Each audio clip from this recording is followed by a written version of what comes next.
የዓለም አቀፉም የአቶሚክ ኃይል ተቋም ሰሜን ኮሪያ ዮንግባዮን በሚባል ምስራቃዊ ስፍራም የኒውክሌር መርሃ ግብሯን እያከናወነች ነው ሲል ወቀሳ ማቅረቡ ተሰምቷል። ይህ የሰሜን ኮሪያ ድርጊት አሁን ላይ በጭንቅላለችው ዓለማችን ተጨማሪ ስጋት ሊሆን እንደሚችልም ተመላክቷል። ሰሜን ኮሪያ በኒውክሌር መሳሪያ ጉዳይ ላይ የማንንም ወቀሳ እንደማትቀበል ከዚህ በፊት ግልጽ አድርጋለች። ከአብዛኛው የዓለም ፖለቲካ በመራቅ የምትኖረውና በምሁራን ዘ ሃርሚት ኪንግደም ወይንም የተነጠለችው ሀገር ተብላም የምትጠራው ፒዮንግያንግ ተገማች ባልሆነውና አስፈሪ በሆነው ዓለም ላይ ራስን በጦር ማብቃት የማይታጠፍ መፎክሮ አድርጋ ቀጥላበታለች። ከየትኛውም ውጨኛ አካል የሚመጣን ትችትም በዝሆንጀሮ ተደብቃም ታልፈዋለች። ባለፉት 3 ወራት ሰሜን ኮሪያም የአሜሪካና አጋሮቿን የኒውክሌር ትጥቅና አስፈታለን ዛቻም የማይረባ ነው ስትል ማውገዟም የዚህ ማሳያ ተደርጎ ይወሰዳል።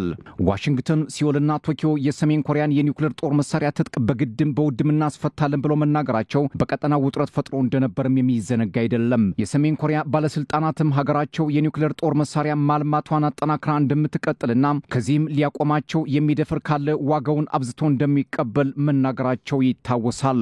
የአሜሪካ ውጭ ጉዳይ ሚኒስትር ማርኮ ሩቢዮ የደቡብ ኮሪያው ቾታይ ዩልና የጃፓኑ አቻቸው እዋያ ታከሽ በጀርመን ሙኒክ ከተማ ከተካሄደው የጸጥታ ስብሰባ ጎን ለጎን ሰሜን ኮሪያን የኒውክሌር ትጥቅ ለማስፈታት ቁርጠኛ መሆናቸውን መናገራቸውን ተከትሎ ፒዮንግያንግ በእነዚህ ሀገራት ላይ ጥርሷን ነክሳ መቆየቷ ይታወሳል። ከ3ቱ ሀገራት መግለጫ በኋላም የሰሜን ኮሪያ ባለስልጣናት ሀገራቱ ጊዜ ያለፈበትና የማይረባ ዕቅድ እያቀዱ ነው ሲሉ ተችተውታል። ቀጠናዊ ግጭት ለመቀስቀስ እንቅልፍ የማይተኙ ሲሉም ወቅሰዋቸዋል። አሜሪካና አጋሮቿም የደቀኑት ስጋት እስካለ ድረስ የሰሜን ኮሪያ ኒውክሌር ኃይል ራስን ለመከላከልና እንዲሁም ሰላምና ሉዓላዊነት ለማስከበር ይውላል ስትል ፒዮንግያንግ አጥብቃም ትሞግታለች። ባለፈው ዓመት ሰሜን ኮሪያ በባህር ውስጥ ተጓዥና ኒውክሌር ተሸካሚ የሆነ ሰው አልባ አውሮፕላን መሞከሯ የሚታወስ ሲሆን አሜሪካ፣ ደቡብ ኮሪያና ጃፓን በጋራ ለሚያደርጉት የባህር ላይ ልምምድ የተሰጠ ምላሽ ነው ስትል ማስታወቋ በሀገራቱ መካከል እስካሁን ድረስ የሻከረ ግንኙነት እንዲኖር አድርጎ ቆይቷል። ሰሜን ኮሪያ እንዳለችው የባህር ውስጥ ሰው አልባ አውሮፕላን ከዚህ በፊትም ተሞክሮ የነበረ ሲሆን የጠላትን መርከቦችና ወደቦች ለማጥቃት ታስቦ የተሰራ ነው ስትል ወዳጅና ጠላት ይወቀው በሚል መናገሯ ቀጠናውን እንዳይረጋጋ አድርጎት ሰንብቷል። የኮሪያ ልሳነ ምድር ከውጥረት የማይድን ቀጠና መሆኑን የተለያዩ የፖለቲካ ጠበብቶች ይናገራሉ። ኮሪያ ልሳነ ምድር በምስራቅ እስያ የሚገኝ ጃፓንና ቻይናን እንዲሁም ሁለቱ ኮሪያዎችን የሚያካልል ስትራቴጂካዊ ቀጠና እንደሆነ ይነገርለታል። በዚህ ቀጠና ባላንጣዎቹና መንትያዎቹ ኮሪያዎች ይበልጥ ሽኩቻ ውስጥ የሚገቡበት እንደሆነም ግልጽ ነው።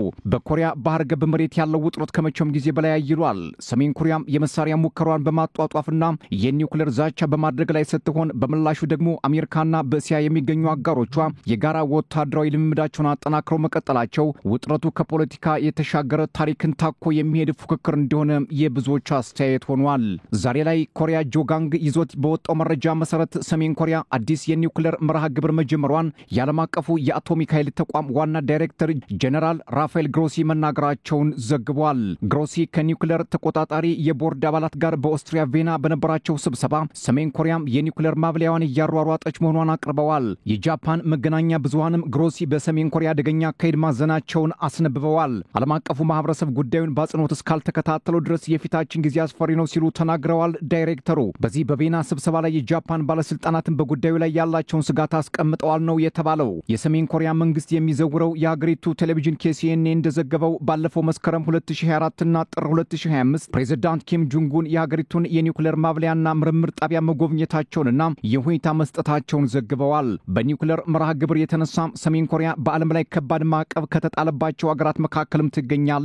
የተባበሩት መንግስታት ድርጅት፣ የአውሮፓ ህብረት፣ ጃፓን፣ ደቡብ ኮሪያ፣ አውስትራሊያ፣ ካናዳ፣ ስዊዘርላንድ፣ ኖርዌይና እስራኤል በፒዮንግያንግ ላይ ማዕቀብ ከጣሉ ሀገራትና ድርጅቶች መካከል ይገኙበታል። ሆኖም ሰሜን ኮሪያ እነዚህ ሁሉ ሀገራትና ድርጅቶች የማዕቀብ ናዳ ቢወርዱባትም ከቶም አልበገርም በሚል አዳዲስ የኒውክሌር ጣቢያዎችን መገንባትን ቀጥላበታለች። አሁን ሰሜን ኮሪያ ከፒዮንግያንግ አቅራቢያ በሚገኝ ሰዋራ ስፍራ የጀመረችው የኒውክሌር ማበልጸጊያ መርሃ ግብር በዓለም ፖለቲከኞችና ሀገራት ላይ ስጋት መፍጠሩም አልቀረም።